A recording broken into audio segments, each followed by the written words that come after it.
საქართველოს პრემიერ-მინისტრი ბიძინა ივანიშვილი ჯერ კიდევ პარლამენტის მიერ ამ თანამდებობაზე დამტკიცებამდე აკეთებდა აქცენტებს ქართულ-რუსულ ურთიერთობებზე.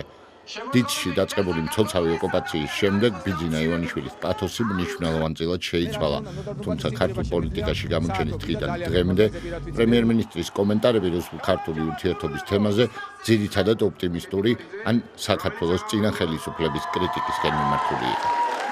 Ანგლისეული ნაბიჯი გადავდგი ჩემი აზრით, რომ დავნიშნეს წარმომადგენელი.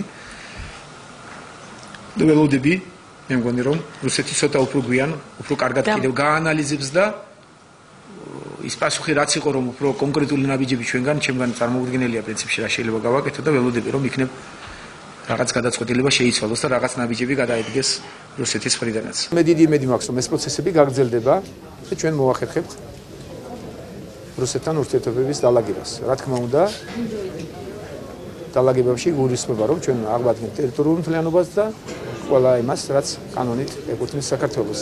დიდი მისვიტოებ, რომ საქართველოს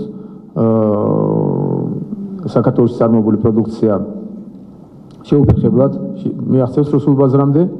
რიტორიკის დონეზეც დღევანდელი ოპოზიცია და წინა ხელისუფლება მე ვფიქრობ, რომ არასწორ პოზიციას იჭერს რუსეთთან დაკავშირებით.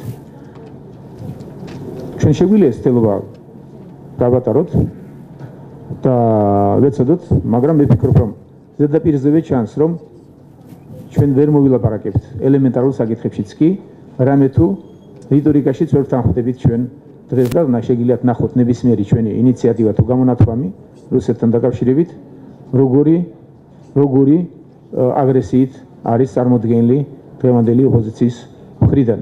ის რაც ხდება, რა თქმა უნდა, ძალიან არასასიამოვნოა. ჩემთვის მართალი თუ გნებავთ, გაუგებარიცა რამე თუ ეს სხვა დამოკიდებულება მეგონა თუ განვითარდებოდა